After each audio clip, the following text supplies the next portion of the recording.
जय हिंद, वंदे मातरम। बहुत सारे बंदे मुझे कमेंट कर रहे थे कि जो आरटीजीएससीओ का जो इंटरव्यू होगा वो कहाँ पर होगा। देखो नोटिफिकेशन में लिखा है जबलपुर और वाराणसी।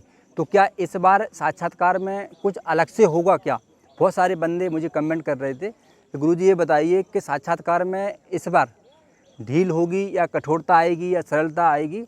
आपको क्या लगता है किस प्रकार से साक्षात्कार होगा? मैं सभी बंदों से कहना चाहता हूँ भाई, साक्षात्कार में कोई फर्क नहीं पड़ने वाला, लेकिन एक अंतर आ सकता है। एक अंतर ये आ सकता है, अब हो सकता है ये व्यक्तिगत मेरी सोच हो। अभी क्या होता था कि जैसे बेंगलोर में इंटरव्यू है तो वहाँ पर नहीं कहीं ना साउथ को थोड़ा सा प्रभाव रहता था कुल अधिकारियों का, क्योंकि हर कोई चाहता है घर के पास में पोस्टिंग हो, तो साउथ का वहाँ पर प्रभाव था। दूसरी बात, ठीक है, बहुत सारे बंदे जो आर्मी धर्मगुरु में बहुत सीनियर होते हैं, इनको कई बार इंटरव्यू में बिठा दिया जाता है, या फिर जो कर्नल लेवल के होते हैं उनको भी मौका मिलता है, तो कहीं ना कहीं थोड़ी सी छाप रहती है उत्तर प्रदेश वाली। तो वहाँ पर क्या होता है कि ठीक है, थोड़ी संवेदनाएं मिल जाती थी।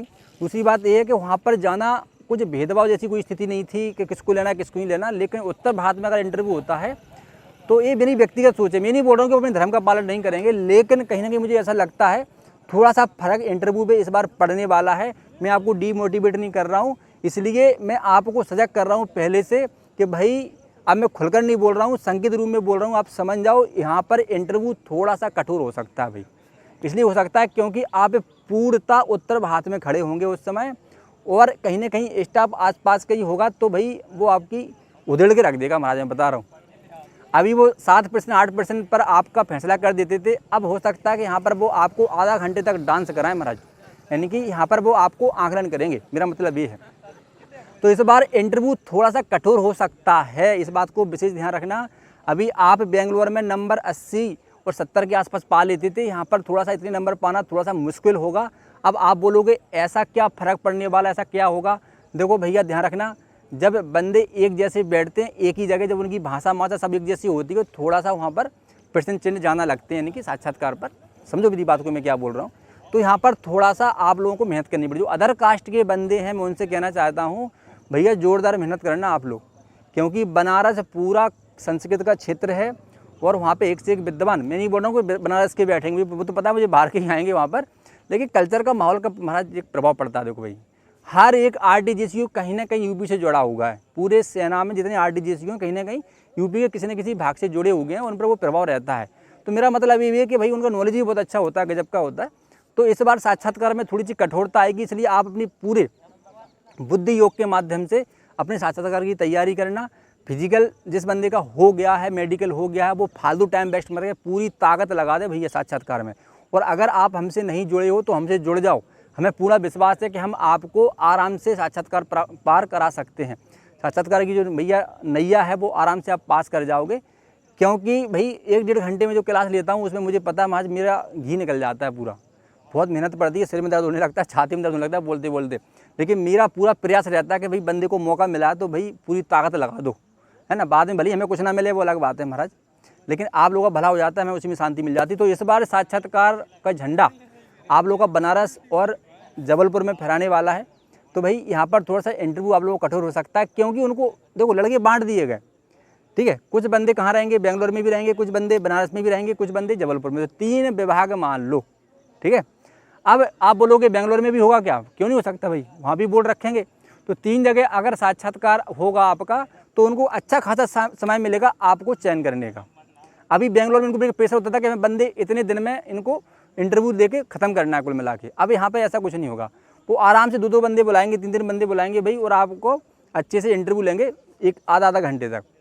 तो इस बार साक्षात्कार में थोड़ी सी विडंबना हो सकती है पैदा, लेकिन डरना मत, डीमोटिवेट मत होना आप लोग, ठीक है। आप लोग हिम्मत बना के रखना, जिसकी तैयारी बेहतर है, जो अच्छे से पढ़ रहा है, जो समय दे रहा है, उसका कोई बाल बांका नहीं करने वाला, उसका सिलेक्शन 100% होना है। मैं फिर से बोल रहा हूँ, इसलिए आपको डरने की बिल्कुल आवश्यकता नहीं है। तो जितने भी युवा हैं जो साक्षात्कार की तैयारी कर रहे हैं उनसे मैं यही कहूँगा कि भाई इस बार अपनी बाड़ी पर फोकस करें, मंत्रों के उच्चारण पर फोकस करें, और जितना हो सकता है सामान्य ज्ञान की बेसिक जानकारी रखें, अदर धर्म की थोड़ी बहुत जानकारी रखें, क्योंकि ये बहुत ज़्यादा आवश्यक है। इंटरव्यू में सबसे महत्वपूर्ण जो योगदान होता है वो होता है आपके इम्प्रेशन का, आपके कॉन्फिडेंस, आपके साहस और आपकी बाड़ी का। अगर आपको बहुत अच्छा नॉलेज है तो आप कॉन्फिडेंस से बात करते हो, अगर नॉलेज थोड़ा डमाडोल है या कहीं कुछ कमी है तो कहीं ना कहीं हम लोग हीन भावना से भरे रहते हैं, तो कहीं ना कहीं डरते झिझकते हैं और घबरा जाते हैं, तो जो प्रेशर वो हैंडल नहीं कर पाते। तो कहीं ना कहीं हमको अगर पहले थोड़ी सी ट्रेनिंग मिल जाए, प्रशिक्षण मिल जाए, या फिर माहौल बन जाए, संगति मिल जाए, या फिर ऐसा हमको मार्गदर्शन मिल जाए कि वहाँ पर जाके हम निर्भय होकर इंटरव्यू दें, तो भाई आपको या तो किसी को गुरु को बना लो, या फिर एक माहौल तैयार करो अपना, या फिर तीसरा ऑप्शन है कि बुंदेलखंड क्रिकेट के माध्यम से आप अपनी तैयारी कर सकते हो। मैं कोई प्रचार नहीं कर रहा हूँ भाई, आप स्वतंत्र हो खुद के लिए सोचने के लिए, ठीक है। अगर आपको अच्छा एक बात और है महाराज, मुझे एक बात याद आ गई, कई बंदे यानी कि मैं कहना नहीं चाहता, लेकिन अब मैं कह रहा हूँ यूट्यूब के माध्यम से, क्योंकि समय पर अगर किसी की गलती बता दो ना तो हो सकता है उसको समझ में आ जाए कुछ चीज़ें। कुछ बंदों से मैं मिला, उनकी बातों से मुझे ऐसा लगा, अरे वो बोल रहे हैं भाई हम तो धर्मशास्त्र आराम से निकाल लेंगे, साक्षात्कार में हमसे कर्मकांडी तो पूछेंगे तो वो तो हमारा बहुत अच्छा है, हम तो बचपन से वही काम है हमारा। ये आपकी बहुत बड़ी गलतफहमी है। जो बंदा ऐसा सोचता है उसके अंदर ये अहम है। देखो अहम महाराज ध्यान रखना, जो अहम होता है ना, अहंकार होता है ना, जैसे हमारे 4 अंतःकरण हैं जिसमें एक अहंकार है। तो अहंकार का मतलब होता है स्वयं की पहचान करना। अहंकार क्या करता है, हमको स्वयं से परिचित कराता है, ना कि स्वयं में अभिमान भर देता है। ध्यान रखना, अहंकार का सात्विक गुण भी है, लेकिन अगर आप असात्विक गुण इसका ग्रहण कर लोगे तो लफड़े में फंस जाओगे महाराज, ठीक है, फिर आप हास्य के पात्र बनोगे। तो इसलिए मैं आप लोगों से कह रहा हूँ कि जो आपको अहम है, मेरा कर्मकांड बहुत अच्छा है, मैं तो पास, ठीक है भैया। एक देखो कर्मकांड सब कुछ नहीं है, कर्मकांड एक अंग है, एक भाग है साक्षात्कार का। वो कर्मकांड के भरोसे आपको नहीं लेंगे, वो आपको लेंगे तो सभी विषयों पर लेंगे जो मुख्य मुख्य बिंदु हैं, जैसे आपका कर्मकांड, आपका वास्तुशास्त्र, आपका ज्योतिष, आपका एटीट्यूड, और वहाँ पर आपका कॉन्फिडेंस, आपका जीके, अन्य धर्म की जानकारी। तो वहाँ पर वो कुछ भी पूछ सकते हैं, शास्त्रों की जानकारी। कई बंदे सोचते हैं कि शास्त्र पढ़ के क्या करेंगे, तो शास्त्र पढ़ के ये करेंगे कि साक्षात्कार में आप झंडा गाड़ दोगे। सबसे ज़्यादा प्रश्न महाभारत से पूछे गए थे, ध्यान रखिए, शास्त्रों की अगर हम बात करें तो सबसे ज़्यादा प्रश्न महाभारत से। तो महाभारत में जो 18 पर्व हैं, 18 पर्व की जो घटनाएं हैं, कि किस पर्व में कौन सी घटना हुई, बहुत सरल है याद करना, क्योंकि भाई जो भी घटना घटी वो उन्हीं के नाम पर पर्वों के नाम हैं। जैसे स्त्री पर्व है, भीष्म पर्व है, तो उन्हीं के संवाद, उन्हीं की जानकारी बहुत सरल है, लेकिन आपको थोड़ी बेसिक जानकारी भी होना चाहिए। और जितने भी युवा, मैं उनसे भी कहना चाहता हूँ, जो नए नए लॉबी है, नई नई इस फील्ड में इंटरेस्ट अपने अंदर पैदा कर रहे हैं ऐसे युवा, उनसे मैं कहना चाहता हूँ कि भाई आप लोगों के अंदर बहुत ज़्यादा कन्फ्यूजन है। मैं इतने वीडियो बनाता हूँ, आप लोग वीडियो देखा करो, फिर मुझे कॉल किया करो। भाई मैं पहले ही बोल चुका हूँ कि भाई आपको उत्तर मध्यमा से कोई मतलब नहीं है, 12th पास हो, शास्त्री कर लो, डिप्लोमा कर लो, हो जाएगा, कोई दिक्कत नहीं है।